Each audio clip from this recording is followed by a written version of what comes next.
Good morning. Exodus 14 is where we are at this morning.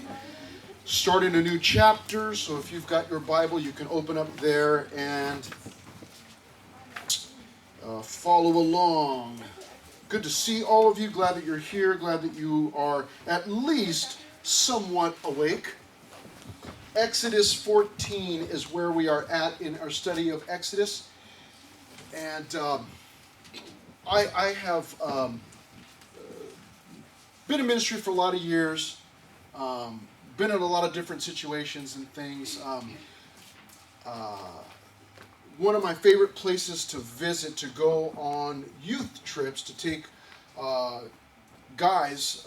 I've taken girl students also once, because it's normally about the dudes, man, the bros. But anyways, one of the places that I like to go is Joshua Tree National Park. And we go and what we call bouldering. So you go there. I don't know how many of you have ever been there, but if you've never been there, the place is filled with sand and rocks. And you go, well, that sounds really stupid. I know a lot of people think that, but for guys, we get to go climb on stuff. And one of the things that we enjoy doing whenever we go is getting ourselves into tight places. I've got pictures, and of course I thought about it too late. But over the years, just being in some extremely tight spaces.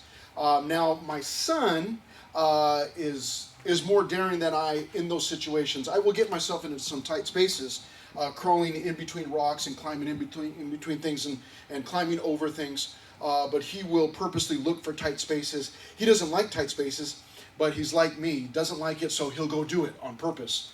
And there have been some times where, hey, hey, Dad, come here, and I think this happened the last time we were there. And then he's like, hey, could you just push down on my shoulder while I try to get. It's like, so you need me to push down on your shoulder in order for you to squeeze through a spot? I probably shouldn't be doing this, but okay, And let me squeeze you in there. Tight spots are not my favorite, but I'm not necessarily terrified of them either. But I just. When you're at Joshua Tree National Park, there are these boulders that are just bigger than your house. And if you get caught in between one of them, my practical mind, I'm thinking, if I get caught, how are they supposed to move this rock? So I'm not getting in there. That's just a little bit too tight for me. But those are times when I'm getting myself into tight spots. Now, serving God, there have been times when I've gotten into tight spots, and it's questionable as to whether it was me or whether it was God. Now, that may be a little bit of a surprise to you for me to say that God has gotten me into some tight spots, because we, for the most part, many of us, have this idea that God never puts us in bad positions or in dangerous positions. However, it does not take long as you begin to read the Bible to find out that, no, wait a minute, I think, in fact, God does at times put us in difficult, tight, or dangerous positions. This chapter 14, is one of my favorites, and I've got to be careful here that I not get so excited that I slow down and we don't get any further than the first few verses. But here's what we find in Exodus chapter 14. Two main divisions. The first one is camping, and the second one is crossing. So we're going to see the Israelites. They've left Egypt. They're now on the move, on the road. They're camping in a specific spot. And then the second part of this is the crossing. Let's get into the first section, which is on camping. Camping begins at verse 1, of course. Now the Lord spoke to Moses, saying. Here's what God spoke to Moses. Now, let me ask you a question, church. I know that you're still, trying to wake up. But verse 1, this is a quiz. You ready? It's a trick question. Are you ready? Are you ready? Yes. You're like, I'm not even ready for the ready. Are you ready? Yeah. You don't want to answer because you're afraid I'm going to look at you and say, fine, what's the answer? Here's the question. Who is speaking to Moses? The Lord. Yes, Jordan, with authority. Did you hear that? The Lord. Now the Lord spoke to Moses. The Lord spoke to Moses. It was the Lord that spoke to Moses. Okay? Not, and when we say Lord, we're talking about God, okay? We're not talking about Lord Vader, okay? We're talking about God. God spoke to Moses. Now, who is supposed to be in charge of this whole thing? I know that Moses is the human leader, but who's telling Moses what to do? Does anybody know? It's the Lord, right? God is telling Moses what to do. God's got it all orchestrated. God had a plan from the beginning. He worked, tried to give Pharaoh some chances. Pharaoh wasn't going for it. And each step of the way, God had a plan. Every step of the way. Now, let me ask you another trick question. You're not going to find it here, okay? So I'm just going to throw this out there. Does anything surprise God? What do you guys think? Does anything surprise God? Some of you are saying, no way, nothing surprises God. And you would be correct in saying that, no, nothing surprises God. God's aware of everything. God's got it all orchestrated. Do you believe that? Do you believe that God's got this whole thing, like as we go through Exodus, do you believe that God's got it all planned out? Yeah? He's probably not making it up, as he goes, although Moses and the children of Israel are finding out one step at a time. That's how faith works. Do what I tell you to do. Okay, bam. Okay, now do the next thing that I tell you to do. Okay, I'll do that. Okay? That's difficult for us. It's hard for us. Even dealing with our earthly parents. Where are we going? How long does it take to get there? What time are we going to get there? Are we going to stop to eat? What are we stopping for? How long are we stopping? What are we going to see on the way? We want to know the entire plan. And some of you may have some crazy parents who said, I'm not telling you where we're going. Just get in the car. Let's go. And then you start driving and they're just random. They just want to hey, we'll just come up with some stuff as we go. And then some of you may have parents that planned it all out. Well, God planned it all out. However, he does not reveal the entire thing. It's step by step. That's how faith works. So in verse 1, now the Lord spoke to Moses. God is speaking. The reason I am making such a big deal of that is because of this in verse 2. Speak to the children of Israel, that they turn and camp before Pi Hahiroth, between Migdol and the sea, opposite Baal Zephon. You shall camp before it by the sea. Now, I am going to show you a map in just a moment. In fact, let's go ahead and put this in here. The first, underneath camping, if I'm taking notes, I am going to actually write in closed in. That would be our first subpoint, closed in. Okay? Here's why. Now, you can go on Google and find lots of different maps. You can find maps of the Exodus. You can find maps of Jesus' ministry. You can find maps of Middle Earth. This one, I need you to understand, the map makers weren't there. So this slide this is one of the routes that we believe they took. Now, as you look up different maps, you're going to find different maps. Some of them actually have the children of Israel starting out the land of Goshen and Ramses. You see that up there? Actually, you know what? Actually, does this? Oh, look at this. Oh, it doesn't work on the screen. Some of the routes in the maps actually have the children of Israel leaving that area of Ramses and completely going around the Red Sea. Now, that's a lot of faith, because if they went around the Red Sea, how in the world did they cross it? I don't know. That's pretty incredible. So, anyways, this one gives us kind of a general idea. They're about to cross. They're at the Red Sea. You see where it says Pi Hahiroth? And there's a question mark because they're not exactly sure where exactly that was. But the children of Israel are down there. And what we read in verse 2, looking at that map. You look at the map, I'll read to you, okay? It'll be just like bedtime. Speak to the children of Israel. God is speaking to Moses, and he tells Moses, speak to the children of Israel, that they turn and camp. So stop going in that direction, turn and go in this other direction. What direction?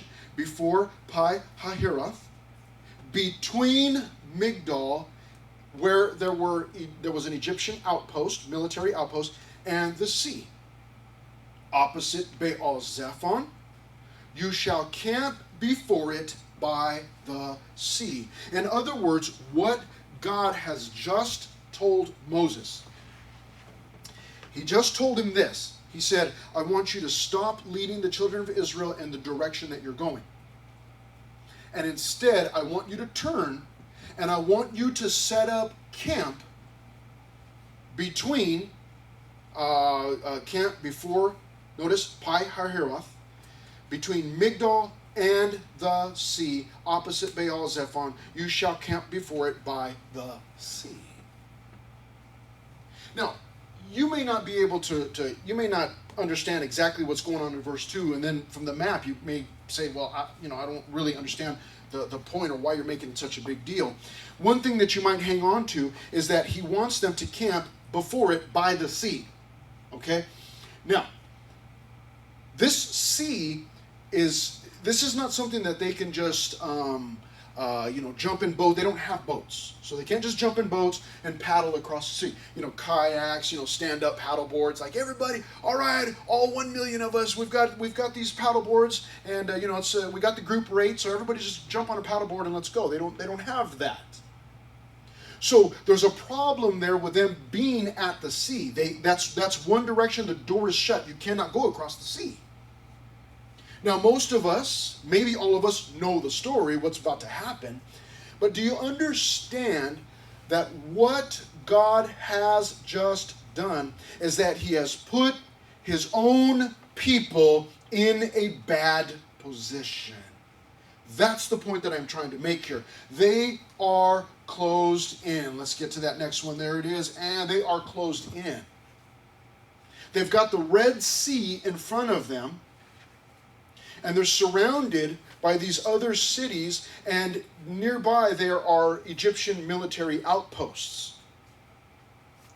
God has just purposely, remember verse 1, now the Lord spoke to Moses, saying, and then he says in verse 2, these are directions, precise directions. Speak to the children of Israel that they turn and camp. So stop going in the direction that you're leading them, and I want you to turn, and I want you to lead them to set up camp in this specific area. Okay? Now, in case there is any question in your mind as to them being closed in or in any kind of danger, look at verse 3. God, this is still God speaking. For Pharaoh will say of the children of Israel. Here's what Pharaoh is going to say. They are bewildered by the land. The wilderness has closed them in. So see, Pharaoh would find out where the children of Israel are, and he would think this. He would think to himself, they're trapped. The land has confused them, and now they're camping before Pi Hahiroth, between Migdol and the sea, opposite Baal. They're camping by the sea. There's no way out. And indeed, he would be accurate in his assessment. However, they weren't bewildered by the land. God specifically led them there. Now, see, that may go against the grain for many of us. Wait a minute. I'm not sure. I don't think that God puts us in these dangerous positions. I don't think God does that. What are you talking about? Nobody just did it. He just did it. He's in the process of doing that as we're reading. Putting them in a daring or in a dangerous position. Now the question is, why would God do that? We're going to find out here in just a moment. But you and I first need to deal with that wait a minute, God put his people in a dangerous position? You think about Jesus. Jesus was born, and as he was born, the king was trying to hunt him down, and they had to flee to Egypt. Remember that part of the story? Christmas is coming up, my favorite holiday, because I get stuff that I don't deserve. I like it. Okay? Christmas, we celebrate the coming of Jesus, the birth of Jesus. But there's an aspect to that we always, when we teach the Christmas story, we kind of stop short. Because The king was hunting for Jesus, wanting to kill him, and killed all of the other baby boys in that area. We forget about that. Oh, man, that's part of the Christmas story. It is. Think about how many times Jesus, as he's serving the Father, gets into these somewhat tight spaces. Now, he's Jesus. Obviously he gets out of them. Think about Paul.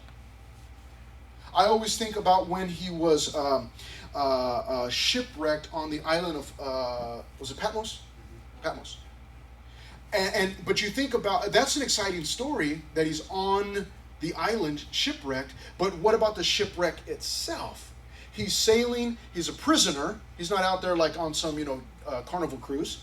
He's a prisoner of the Romans, and they get into this nasty storm. It's multiple days, and then finally he announces to everybody, because God gave him a little bit of info and said, listen, the entire ship is going to be lost, but we're going to survive. Don't worry about it. Not a big deal. Just the ship that we're in, because we're in the ocean and we're in a ship, we're going to lose the entire ship, but don't worry about it. We'll make it safe to shore.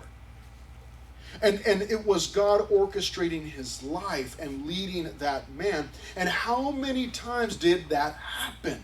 I've shared with you my story about when I was in the Philippines. I'm there for about 2 weeks. I'm serving the Lord. I'm teaching at lots of different places. We're doing outreaches. Lots of people being led to the Lord. And then as we're nearing the end of the trip, we get into these vehicles. I get into one of the vehicles. The tire blows. The whole thing flips over on its side, and we go skidding off the road, off into the on the side of the road. And boom, stopped, and I thought the thing was going to rip my arm off, because I had my arm hanging out the window, and it just got yanked back, and I was like, I thought for sure that it was just going to rip my arm off at any moment. But I was there serving God. Why would God allow that to happen? And then I come out of that, I pull my arm out when we finally stop, and I look, and I've got a little cut there, tiny little cut, like maybe the length of a quarter, maybe. And I could not believe I was in the hospital doing this, and they're like, what are you doing? It's like, I just can't believe my arm is still on my body. This is incredible, and it still works. And then I thought, well, maybe I'm in shock. And at some moment, as I'm moving my arm, it's just going to fall off and fall on the floor or something. I could not believe it. But I'm there serving the Lord. Why would God allow that to happen? It's always for a reason. We're going to find out in just a moment. But for us, we need to deal with that fact, and it may be a hard thing for you and I to swallow right now, that God sometimes will put us in difficult positions. He will do that. Here's why. To teach you and I. Now, he's got a specific purpose here. We'll get into that in just a moment, in the next verse. But for you and I, the believers, and even for the Israelites, the lesson is this: that I may not always be in a place of safety. However, God is my safety. That is the point for you and I. The tire on the vehicle may blow and we may flip, and it may be very dangerous. However, as we came out of that vehicle, out of the back of it, I think there were about 7 or 8 of us back there. As each of us came out, and some were bloody and cut up, but everybody came out. No one died. No one lost any body parts. Nobody was permanently damaged. We learned that day that, the world or this vehicle may be unsafe. If you ever go to the Philippines, check the tires, okay? They like to drive on bald tires. I'm just saying, check the tires. But everything around us, the environment may be unsafe. However, God is our safety.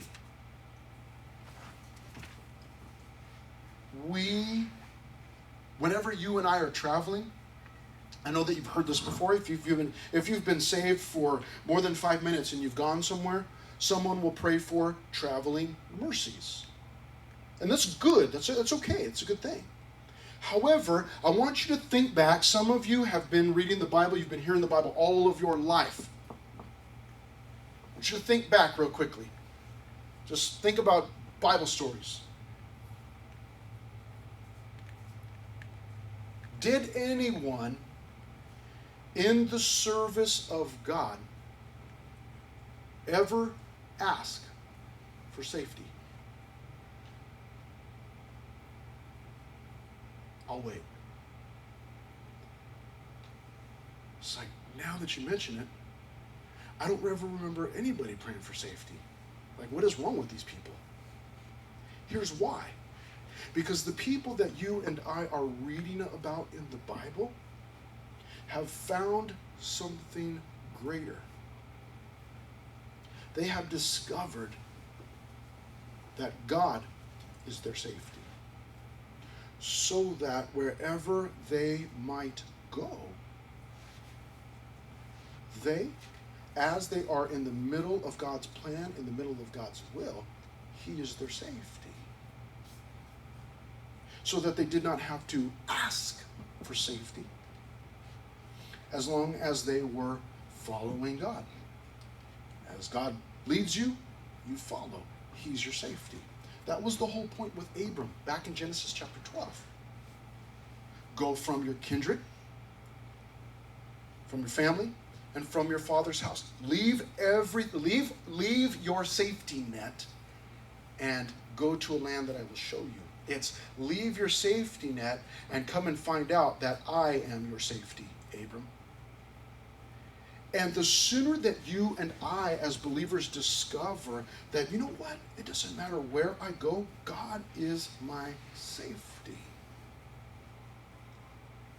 the better off you and I will be, and the sooner we will be able to walk by faith without fear. It's tough, isn't it? You and I, we struggle with fear. We do. We struggle with fear.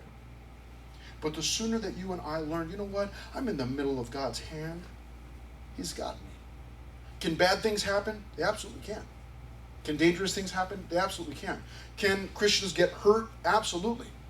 But it is not, when it happens in the life of a believer, it is not outside of the will of God. He's not surprised by that. It's something that He is orchestrating, or He's using it. He may be allowing it for a reason.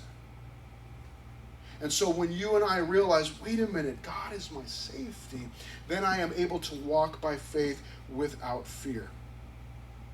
So in verse 3, he already knows Pharaoh's going to say, hey, they're bewildered by the land. The wilderness has closed them in. Verse 4, then I will harden Pharaoh's heart so that he will pursue them. And I will gain honor over Pharaoh and over all his army, that the Egyptians may know that I am the Lord. And they did so. It's exactly what they did. So in other words, it gets even worse, because what we find out in verse 4 is that God was actually using the children of Israel. He put them into a dangerous position because He was setting a trap. I'm going to put them there because Pharaoh it's going to run through Pharaoh's mind that, now's my chance. Why did I let them go? And I'm going to go chase them down. And Pharaoh does just that. But you'll notice the words there in verse 4, and I will gain honor over Pharaoh and over all his army. Some may trust in horses. Some may trust in chariots. But we will, trust. Is trust? We will trust in the name of the Lord. Anybody remember that song from children's ministry? Thank you very much, Matt. Yeah. All of you that didn't raise your hands and you were in Pastor Heath's children's ministry, I'm telling you, okay? Some may trust in horses, some may trust in chariots, but we will trust in the Lord. And Pharaoh and his army were trusting in horses and chariots. But he does this in verse 4. He wants the Egyptians to know, I am the Lord, he said. God, I know this sounds funny, but God is in the business of making Himself known. He's in the business of making Himself known. Now, we may go, God wants, I thought God was humble, and, why does He want to make Himself known? We who have these online shrines to ourselves, who post our selfies so that everybody knows who I am, we look at God and go, well, you're supposed to be humble. Why you try to make yourself known? He's making himself known to the Egyptians. And, although it's not said here, he obviously also wants to teach his own children, the children of Israel, who he is also. But his point in verse 4 is to make himself known. I mean, of all the people that you and I know that we should know better, it's God. And unless he reveals himself to us, we're not going to know who he is. So he wants to reveal himself in verse 4. He's going to gain honor over Pharaoh and over all his army, and the Egyptians will know that he is the Lord. Not Pharaoh, not the sun god, not any other god in Egypt, but God. Just God. And they did so. They fell for it. Verse 5, after they were closed in, look at this. Consumed with anger. Now it was told the king of Egypt that the people had fled. And the heart of Pharaoh and his servants was turned against the people. And they said, why have we done this, that we have let Israel go from serving us? Why did we let go of these slaves? So he made ready his chariot and took his people with him. Also he took 600 choice chariots and all the chariots of Egypt with captains over every one of them. And the Lord hardened the heart of Pharaoh, king of Egypt, and he pursued the children of Israel, and the children of Israel went out with boldness. So the Egyptians pursued them, all the horses and chariots of Pharaoh, his horsemen and his army, and overtook them. That's the children of Israel, overtook them by the sea beside Pi-hahiroth before Baal-zephon. So he is consumed with anger, and he goes chasing after the Israelites. Now, what about the Israelites? We turn our attention to them and see that they are consumed with fear. And when Pharaoh drew near, the children of Israel lifted their eyes, and behold, the Egyptians marched after them. So they were very afraid, and the children of Israel cried out to the Lord. Now, they're consumed with fear here, and it is going to produce some ugly things in them in just a moment. Probably familiar for many of us, if not all of us at different times.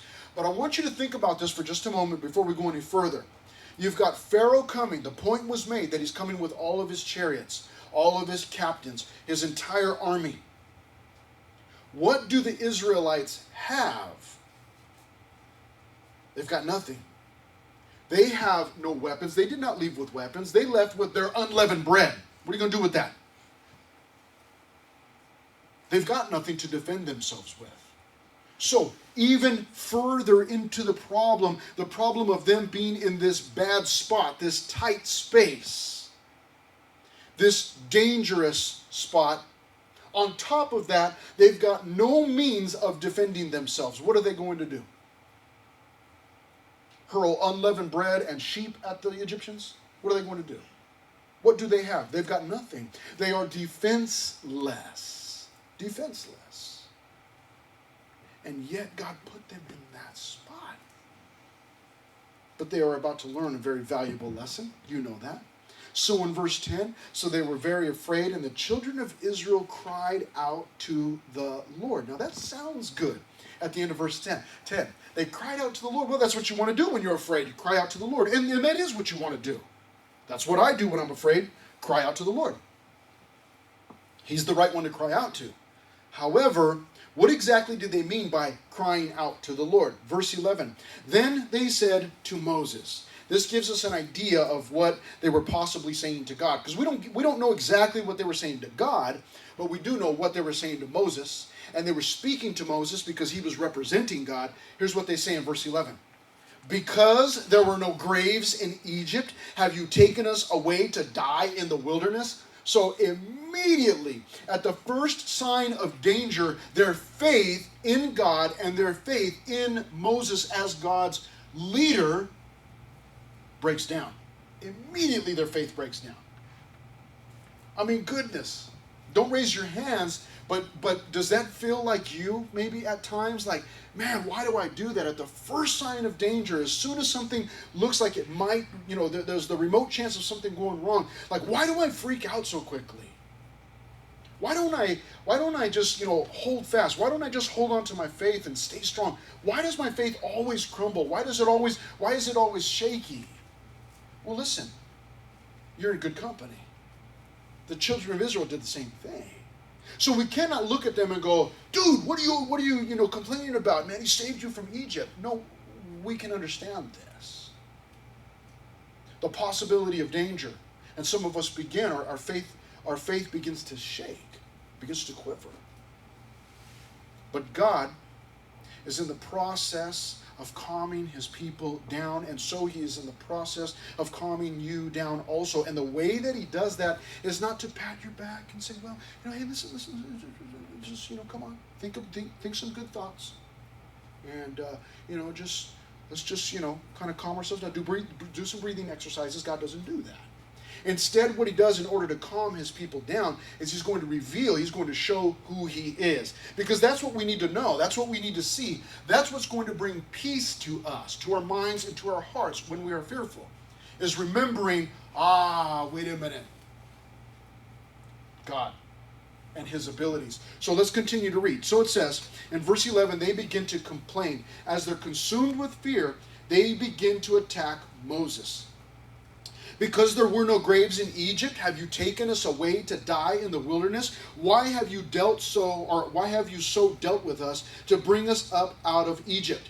Is this not the word that we told you in Egypt, saying, let us alone, that we may serve the Egyptians? For it would have been better for us to serve the Egyptians than that we should die in the wilderness. They were so fearful in that moment that they said it would have been better for us to just remain slaves for the rest of our lives than to come out here and die in the wilderness. That's how terrified they were. You and I are somewhat familiar with that because we live in the United States, and we, as part of our history, there was slavery that was part of our history. And we've heard the different stories about slaves and escaping, and how there were many slaves that had the opportunity to escape and never did because they were afraid to leave. Or many that escaped, then on the road were faced with some danger, and out of fear returned back to their owners, to their master, and then were disciplined or even killed for even leaving in the first place. And so this is not a huge mystery to us that this group would say, man, why did you even rescue us from Egypt? You should have just left us alone. We could have just stayed there and we were happy being slaves. No, you were not.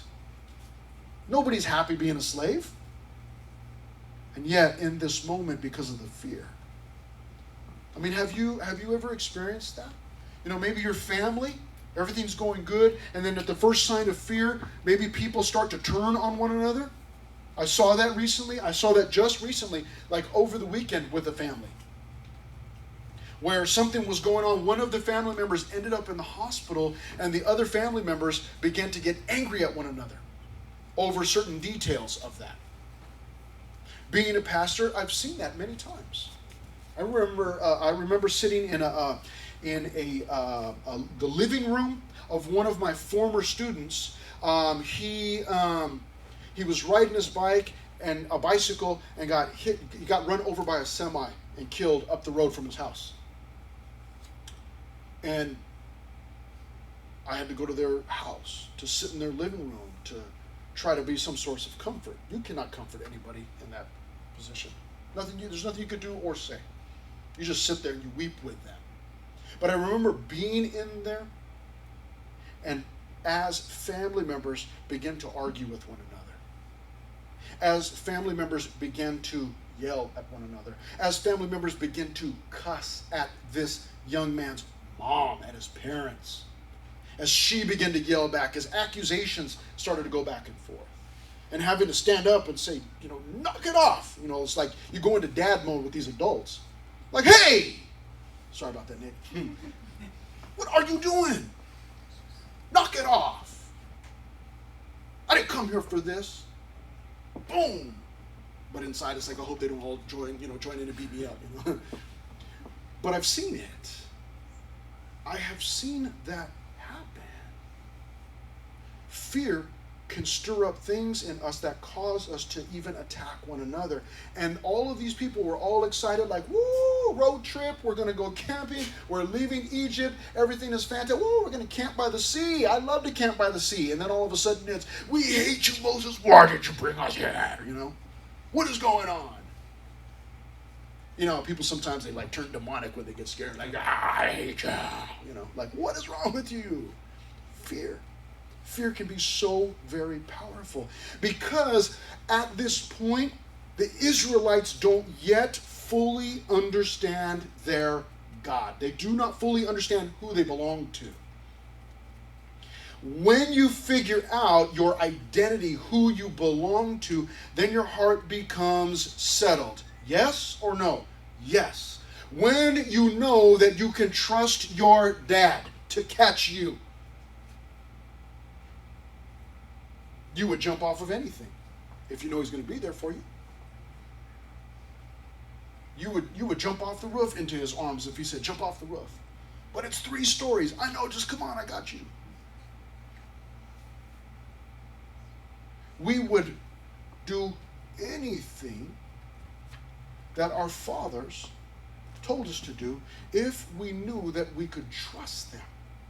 If we knew that this man loves me beyond the shadow of doubt, in fact, I think he loves me more than he loves himself, then we're willing to go anywhere, do anything.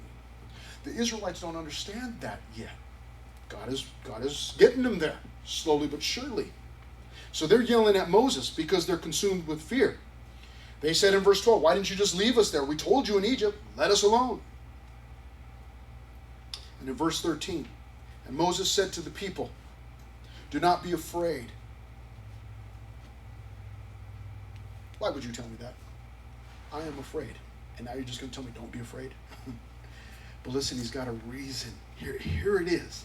Here's the secret. You go, man, when I'm afraid and someone tells me not to be afraid, I'm done. I don't even want to talk to you.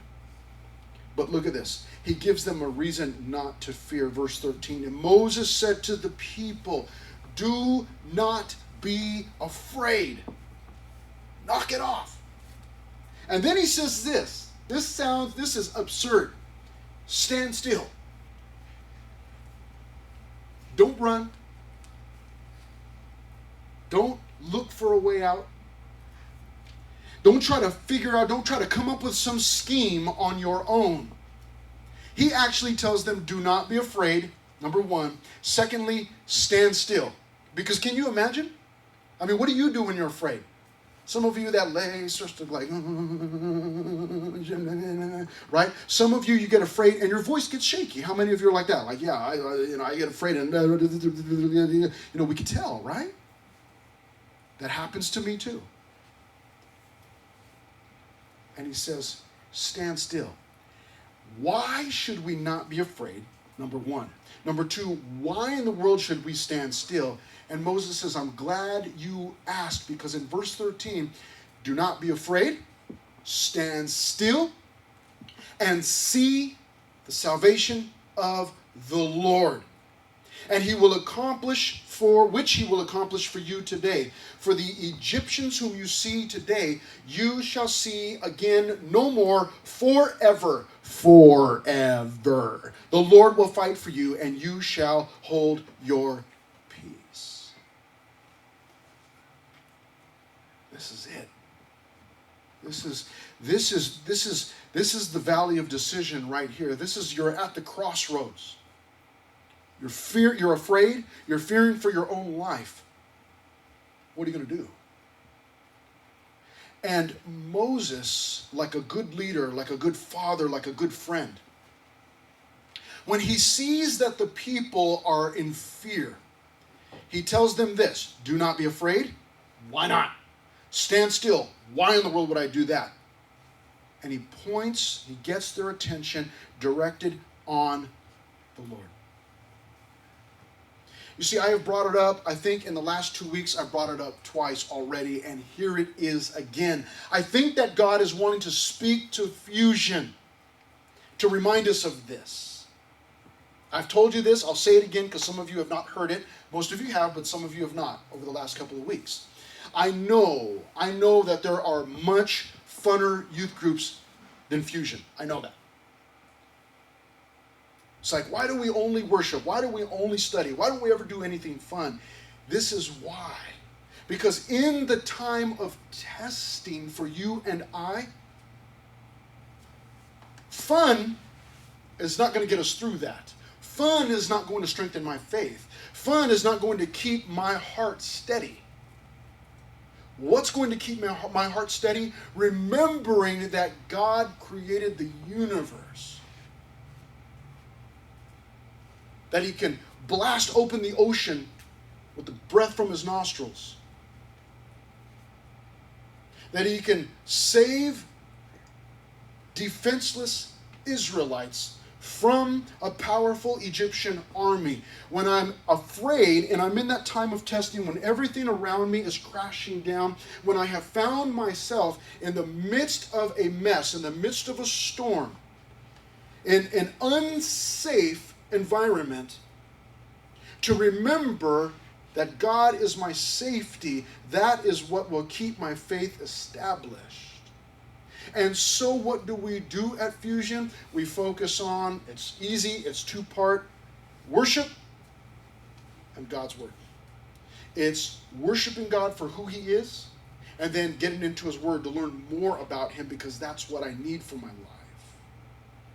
So when you and I are afraid, what we do is, let me go back to God. Where is God at? And who is God? And what can God do?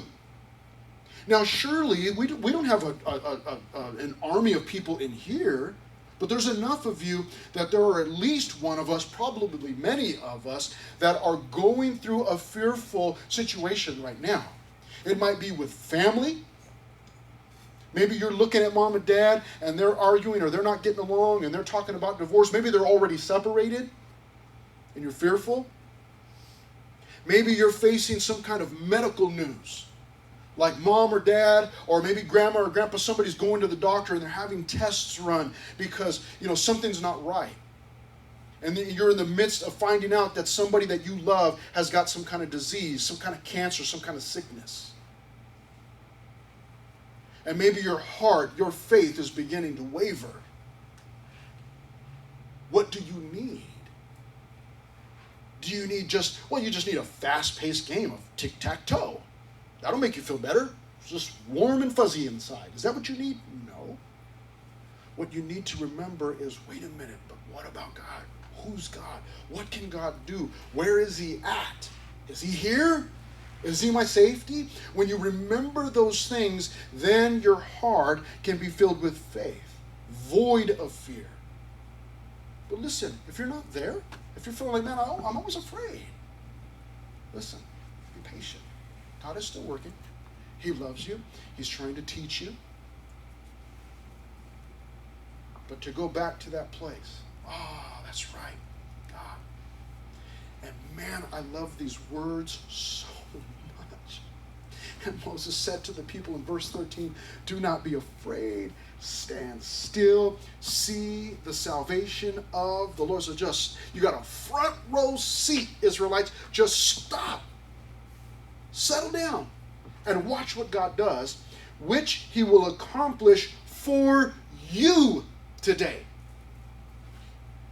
For the Egyptians whom you see today, these oppressors, these slave owners, these people who have mistreated you for 430 years, they've held your people captive. You will never again see them forever. Because in verse 14, if you have not memorized this, just put that down on your list to memorize. It's easy. The Lord will fight for you, and you shall hold your peace. The Lord will fight for you. I thought that God was like this old man in a long white robe with a long white beard, and he's just so gentle, and he's nice, and he's sweet, and he's kind, and he doesn't hurt even, a mosquito. And then I come to verse 14 of Exodus chapter 10, and it says right there that the Lord will fight. Wait, God fights? He's about to. We're going to see it. We'll see it next time. This is where we're going to stop. But you need to know this morning that if you belong to God, God fights for you. He's on your side. He fights for your behalf. Fights on your behalf. Whatever it is that you are struggling with this morning, Fusion, whatever kind of fear you got going on in your heart, it would be wrong, it would be sinful for me to belittle you for that. Like, just what are you fearing about? Just come on and just place your faith in the Lord. What are you doing? No, that's not my place. I've got things that I'm afraid of. You've got things that you're afraid of, and God is in the process of teaching each of us at different times, at different levels, in different ways, how to trust Him. So if you're fearful this morning, I would encourage you, I'd point you back to God and say, hey, listen, I know that you're afraid, but get your eyes on God. How do I do that? Right? Because when I get fearful, I get chaotic, and I'm just a hot mess. I don't know which way I'm going. Well, what you do is stand still, see the salvation of the Lord. Get your nose in your Bible in those moments. Like, stop running around. Take a look at God's salvation. And once we get our noses in those Bibles, go, oh, that's right. And then God, once He's got your attention, He has the opportunity to calm your heart, to bring peace to your mind. And all the rest of the world will be going nuts, and you'll be laying down and just take a nice peaceful nap. Because, hey, man, I know I'm in the middle of God's palm.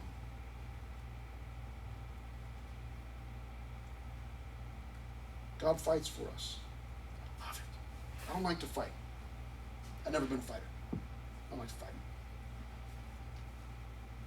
God fights for me. Hold your peace. Father, I want to pray.